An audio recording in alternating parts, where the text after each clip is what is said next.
کہ ان کے لیے دروازے بند ہو جاتے ہیں۔ حدیث پاک سنو، رسول کریم صلی اللہ علیہ وسلم ارشاد فرماتے ہیں، جس نے قرض لیتے وقت یہ سوچا کہ دیکھا جائے گا ادا کرنے کی اس کی نیت نہیں تھی، حضور صلی اللہ تعالیٰ علیہ وسلم فرماتے ہیں اس پر اللہ تعالیٰ زمین کو اور تنگ کر دیتا ہے، اس کے لیے دروازے تنگ ہو جاتے ہیں۔ اور فرماتے ہیں کہ جس نے قرض لیا اور دینے کی نیت تھی اور یہ سوچا کہ میری ناک زمین پر رگڑ جائے لیکن میں اس کا حق دوں گا، حضور فرماتے ہیں اللہ اس کے لیے روز دروازہ کھولتا ہے، اس کے لیے اسباب پیدا کرتا ہے۔ یہاں لینے والے کی دل میں خیال ہی نہیں رہ گیا کہ سامنے والے سے میں نے رقم لیا ہے، بے چینی شروع ہو جانی چاہیے، ہمیں بے قراری شروع ہو جانی چاہیے۔ کسی کا قرض لیا ہے تو نیند اڑ جائے کہ نہیں میرے بھائی کا قرض ہے مجھے واپس دینا ہے، لیکن یہاں معاملات ایسے نہیں رہ گئے، جس کی وجہ سے آج دنیا نے تمہیں سود کا عادی بنا دیا۔ اب کون دیتا ہے قرض حسن؟ قرض حسن کا مطلب کیا ہے؟ 1,00,000 روپے میں آپ کو دیا اور بدلے میں آپ نے بھی 1,00,000 روپے لوٹایا، یہ قرض حسن اچھا قرض ہے۔ پہلے یہ ہوا کرتا تھا آپس میں مومنوں کے درمیان قرض، لیکن جب لوگوں کے معاملات خراب ہو گئے تو کون دینا چاہتا ہے اور لینے والا بھی آج کل لوٹانا نہیں چاہتا، تو یہ معاملات ختم ہونے لگ گئے۔ اور اس کی وجہ کیا بنی؟ جب اعتماد کا رشتہ ٹوٹ گیا تو تم سود کے کاروبار میں پڑ گئے، اب تمہارے پاس کوئی راستہ نہیں رہ گیا، جاؤ بینکوں سے لون لو یا غیر مسلموں سے بھاری سود میں قرض اٹھاؤ اور اپنے کام کرتے رہو۔ یہ سب کی نوبت صرف اسی وجہ سے آئی کہ آپس کے رشتے خراب ہیں، یہ معاملات خراب ہیں، ایک دوسرے کے ساتھ محبت کا رشتہ نہیں ہے۔ عزیزان گرامی وقار، یہ کام صرف ہم نے اپنے ہاتھوں تباہ کیا ہے، اپنے ہاتھوں برباد کیا ہے۔ آپ کو اندازہ ہو، ایک صحابی حضور صلی اللہ تعالیٰ علیہ وسلم کے پیچھے نماز پڑھتے تھے اور صبح فجر کی نماز میں بہت جلدی بھاگ کر چلے جاتے تھے، سلام پھیرتے ہی نکل جاتے۔ ایک دن ان کو صحابہ اکرام نے روک لیا کہ آپ حضور کے پیچھے نماز پڑھتے ہیں اور رکتے نہیں ہیں۔ اللہ کے رسول صلی اللہ تعالیٰ علیہ وسلم سے ان کی شکایت بھی کی۔ حضور صلی اللہ علیہ وسلم نے ان سے پوچھا کیا بات ہے، فجر کی نماز میں اتنی جلدی بھاگ جاتے ہو؟ اس صحابی نے جواب میں کیا عرض کیا، کہا یا رسول اللہ صلی اللہ علیہ وسلم، میرا گھر اور ایک یہودی کا گھر دونوں متصل ہے، لگے ہوئے ہیں، اور اس یہودی کے گھر کے آنگن میں ایک کھجور کا درخت ہے جس کی شاخیں میرے گھر کے آنگن میں بھی آتی ہیں، اور صبح صبح پکی کھجوریں میرے آنگن میں گر جاتی ہیں، میں اسی لیے بھاگ کر جاتا ہوں کہیں میرے بچے جلدی اٹھ کر کے وہ کوئی کھجور کھا نہ لیں۔ میں وہ کھجوریں جمع کرتا ہوں اور اپنے پڑوسی کو اس کی امانت لوٹا دیتا ہوں، روز میرا یہ کام ہے۔ مجھے ڈر لگا رہتا ہے کہ کہیں میرے بچے وہ ناجائز کھجوریں نہ کھا لیں، پڑوسی کی کھجوریں جو ہمارے آنگن میں گری ہیں۔ یہ صحابہ کے اخلاق تھے، وہ یہودی تھا پڑوسی، اس کی کھجور کھانا بھی انہیں گوارا نہیں تھا۔ کیا ہم نے بچوں کی یہ تربیت کی ہے؟ دوسرے کا مال نہیں اٹھانا چاہیے۔ یہاں تو بازار میں جا کر بھاؤ تاؤ پوچھتے ہوئے نہ جانے کتنے انگور کھا جاتے ہیں لوگ، پھل پوچھتے پوچھتے کتنے تو چیک کرنے میں کھا جاتے ہیں، جبکہ یہ بھی جائز نہیں، بغیر اس کی اجازت کے، بغیر اس کی اجازت کے تمہارے لیے جائز نہیں ہے۔ اس صحابی کی یہ بات سن کر نبی پاک صلی اللہ تعالیٰ علیہ وسلم نے ارشاد فرمایا کوئی ہے ہم میں سے، میرے صحابہ میں سے، جو اس یہودی کا درخت خرید کر کے میرے اس صحابی کو دے دے تاکہ یہ سکون سے نماز پڑھ سکے۔ سوچو میرے عزیز ہو، اس وقت رسول پاک صلی اللہ تعالیٰ علیہ وسلم نے جب یہ ارشاد فرمایا تو صحابہ نے کہا کہ یا رسول اللہ، ہم اس یہودی کو بلاتے ہیں، کیا وہ بیچنے کو راضی ہے؟ اس پڑوسی کو بلائے جس کی کھجوریں یہ روز امانت کے ساتھ جمع کر کے اس کو دیتے تھے۔ وہ آیا، حضور صلی اللہ علیہ وسلم نے پہلے اس سے کہا کہ تو یہ اپنا درخت میرے اس صحابی کو دے دے۔ کہا کہ ایسے تو نہیں دے سکتا، کہا بدلے میں تو جنت کی کھجوروں کے درخت لے لے۔ اس نے کہا مجھے اس چیز پر یقین نہیں ہے، اگر بیچنا ہے تو میں قیمت میں بیچوں گا۔ جب حضور نے یہ جنت کی بات کی تو صحابہ جو بیٹھے تھے اس میں سے ایک صحابی حضرت ابو دحدہ وہ کھڑے ہوئے، کہا یا رسول اللہ صلی اللہ علیہ وسلم، اس ایک درخت کے بارے میں آپ نے فرمایا ہے کہ جنت کے درخت ملیں گے، کیا یہ میں اگر خرید لوں تو مجھے بھی ملیں گے؟ میں اگر خرید کر کے اس صحابی کو دے دوں؟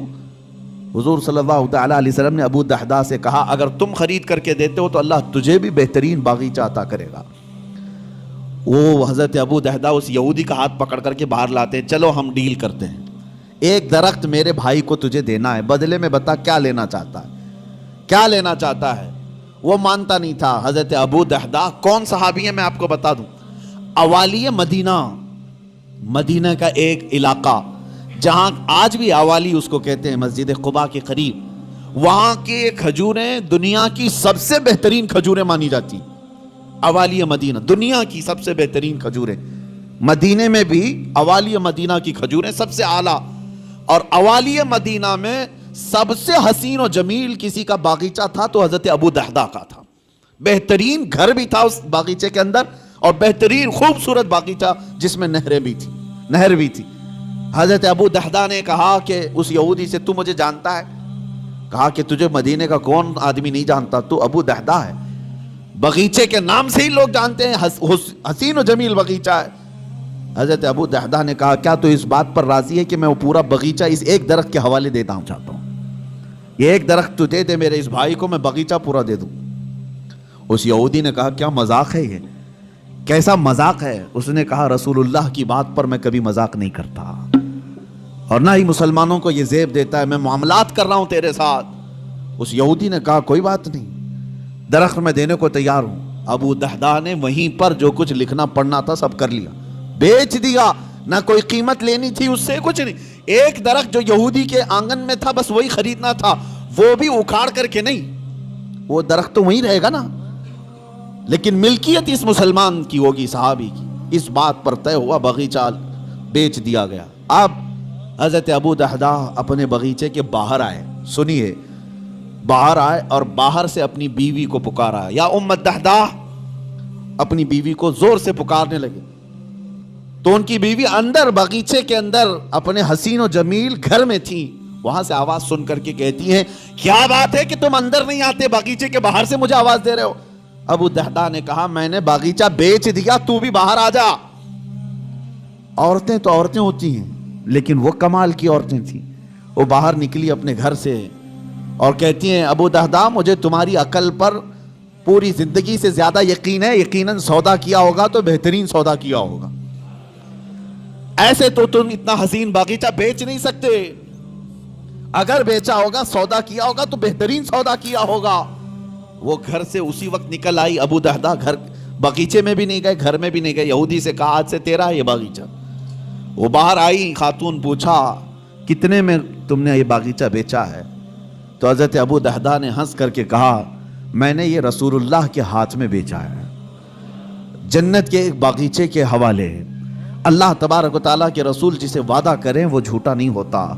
ام دحدہ نے ہنس کر کے کہا مجھے میری جان سے زیادہ تمہاری عقل پر یقین تھا، یقیناً تم نے جو سودا کیا وہ دنیا کا سب سے عظیم سودا ہے. چلو یہ نہیں ماتم کیا کہ کیسے بیچ دیا، کس کو کس کی باتوں میں آ کر کے کیا کر دیا. وہ خاتون بھی صحابیہ تھیں، رسول پاک صلی اللہ علیہ وسلم پر ایمان رکھتی. تو باہر آئے یہ دونوں لوگ. اب سنیے، یہودی جو ہے رات کو اپنی بیوی کے پاس آتا ہے اور ہنستا ہے. مسلمانوں سے بڑا بیوقوف میں نے کسی کو دیکھا نہیں. انہوں نے میرے آنگن میں موجود ایک درخت کے بدلے مدینے کا ایک حسین و جمیل باغیچہ میرے ہاتھ میں دے دیا. لیکن یہ بھی تو دیکھو کہ درخت تو وہ ہمارا ہی رہے گا، وہ ہمارے آنگن میں ہے، درخت کو کون اکھاڑے گا، کون نکالے گا. وہ اپنی بیوی سے رات بھر ہنسی مذاق کرتا رہا کہ مسلمانوں کو میں نے بیوقوف بنا دیا. اور وہ صحابی جو صبح نماز سے فوراً بھاگ کر اپنے گھر آتے تھے کھجوریں چننے کے لیے، آج وہ مسجد نبوی میں حضور کے پیچھے نماز پڑھ رہے ہیں، سکون و اطمینان کے ساتھ نماز پڑھتے رہے. اور اس کے بعد نماز ہو گئی تو حضور صلی اللہ تعالیٰ علیہ وسلم نے صحابہ سے کہا کہ چلو اس صحابی کے ساتھ چلتے ہیں وہ درخت دیکھنے کے لیے، اس لیے کہ کسی کا گمان ہے کہ اس نے مسلمانوں کو بیوقوف بنا دیا. حضور پاک صلی اللہ تعالیٰ علیہ وسلم صحابہ کے ساتھ آئے اور اس صحابی کے گھر کے پاس جو یہودی کے آنگن میں درخت تھا، صحابہ فرماتے ہیں جب ہم قریب پہنچ کر کے دیکھے تو وہ درخت خود اکھڑ کر کے اس صحابی کے آنگن میں آ چکا تھا. خود ان کے آنگن میں وہ درخت موجود تھا. عزیزان گرامی وقار، یہ لمبی حدیث ہے، اس میں مجھے جو عرض کرنا تھا وہ یہی تھا کہ اس صحابی کے عمل کو دیکھو کہ وہ ایک مشت کھجوریں بھی اپنے بچوں کو ناجائز طریقے سے نہیں کھانے نہیں دینا چاہتے. ہمارے معاملات جب خراب ہو گیا تو لوگوں کا اعتماد اور بھروسہ بھی نکلنے لگ گیا. یہاں لوٹ کھسوٹ ایسی کچھ چیزوں کی میں نشاندہی کرتا ہوں کہ اللہ کا عذاب کس قوم پر آیا تھا؟ ایک بہت بڑی قوم، حضرت شعیب علیہ السلام کی قوم. ان کے بارے میں قرآن میں ہے وَيَا قَوْمِ أَوْفُوا الْمِكْيَالَ وَالْمِيزَانَ بِالْقِسْطِ وَلَا تَبْخَسُوا النَّاسَ أَشْيَاءَهُمْ. حضرت شعیب علیہ السلام اپنی قوم کو بار بار ڈراتے تھے کہ ماپ تول میں کمی مت کرنا، ناپ تول میں کمی مت کرنا، برابر انصاف کے ساتھ لوگوں کو غلہ دیا کرو. وہ لوگ کیا کرتے تھے؟ جس کو ڈنڈی مارنا کہتے ہیں، یعنی کلو کے کانٹے میں جو ہے فرق کر دینا، اور کہیں سے کچھ نہ کچھ سیٹنگ کر کے مال تھوڑا سا سامنے والے کو کم جائے. اس گناہ میں مبتلا تھی وہ قوم، اور اس کو اللہ کے نبی حضرت شعیب علیہ السلام اس قوم کو ڈراتے رہے، یہ زمین میں فساد ہے، اس چیز سے باز آؤ. وہ باز نہیں آتے تھے. جانتے ہو ناپ تول میں کمی کرنے کی وجہ سے اللہ کا بھیانک عذاب ان پر آیا، بہت سخت ترین عذاب آیا. قوم شعیب ہمیشہ کے لیے ہلاک کر دی گئی. اس کو قوم سمود بھی کہتے ہیں. حضرت شعیب علیہ السلام کی قوم پوری ہلاک و برباد ہو گئی، ناپ تول میں کمی کرتی تھی. آج ہو سکتا ہے کہ ترقی یافتہ دور میں ناپنے کی چیزیں بدل گئی ہوں، لیکن اگر اس میں بھی کوئی خیانت کرتا ہے ذرا برابر بھی، وہ اللہ کے عذاب میں گرفتار ہوگا. اس کی برکتیں ختم کر دی جائیں گی، اس کے چہرے کی رونق ختم کر دی جائے گی. اسی لیے میرے عزیزو، ان معاملات میں پابند ہو جاؤ اور دیکھنا کہ ہمارے معاملات بالکل صحیح ہو جائیں گے. غیر مسلموں کے حالات تو آج ایسے کہ وہ لوگ اس چیز پر سختی کرتے ہیں. ان کی مارکیٹ میں سب ایک دوسرے کے تعاون کرنے والے ہیں، اور مومنوں میں ایک دوسرے کا تعاون کرنے والا نہیں. مارکیٹ میں اگر 4 دکانیں تمہاری ہیں، تمہاری تجارت زیادہ ہونے لگ گئی تو بغل والے کو حسد ہونے لگ گیا. سوچتے کہ میرا بھائی تو ہے، نہیں، حسد ہونے لگ گیا. اور تیسرا اس سے زیادہ جلنے لگ گیا. آپس میں اس بات کو لے کر کے سب جلن کے شکار ہیں. اور پھر اس کے بعد ہوتا یہ ہے کہ ذرا برابر کچھ کمی ہوئی تو دوڑے دوڑے بابا کے پاس جاتے ہیں، پڑوسی نے کچھ کرایا ہے، میری دکان میں کچھ ہوتا نہیں. تم آپس میں ایک دوسرے کو کیا کرایا اسی میں لگے رہے ہو. بلکہ ہم کچھ بازاروں میں گئے ہیں، دیکھا ہے، اور کسی کی دکان پر، غیر مسلم کی بات کر رہا ہوں، کوئی سامان نہیں مل رہا ہے تو وہ سامان نہیں مل رہا ہے تو یہ نہیں کہتا کہ چلے جاؤ دوسری جگہ، بلکہ وہ وہیں کھڑا ہو کر کے اپنے کسی بھائی کا ریفرنس دیتا ہے، کہتا ہے فلاں جگہ یہ ملے گا، یہاں جاؤ اور میرا نام لے کر کے کہو. وہ آپس میں تعاون ہے ایک دوسرے کا. مومنوں، آپ سب لوگ ایک دوسرے کے تعاون میں جب تک نہ آئیں تو رحمت خداوندی سے محروم رہو گے. اللہ تبارک و تعالیٰ کا عذاب آئے گا معاملات میں خراب ہونے سے. اسی لیے سود کو حرام اسی لیے کیا گیا تھا کہ دوسروں کے حق نہ مارے جائے. دوسرا کوئی غریب سے غریب تر ہوتا جائے اور تم امیر سے امیر تر ہوتے جاؤ، یہ جائز نہیں اسلام میں. یہاں تک کہ غلہ جمع کر کے رکھنا اور وقت آنے کا انتظار کرنا، یہ بھی حرام ہے.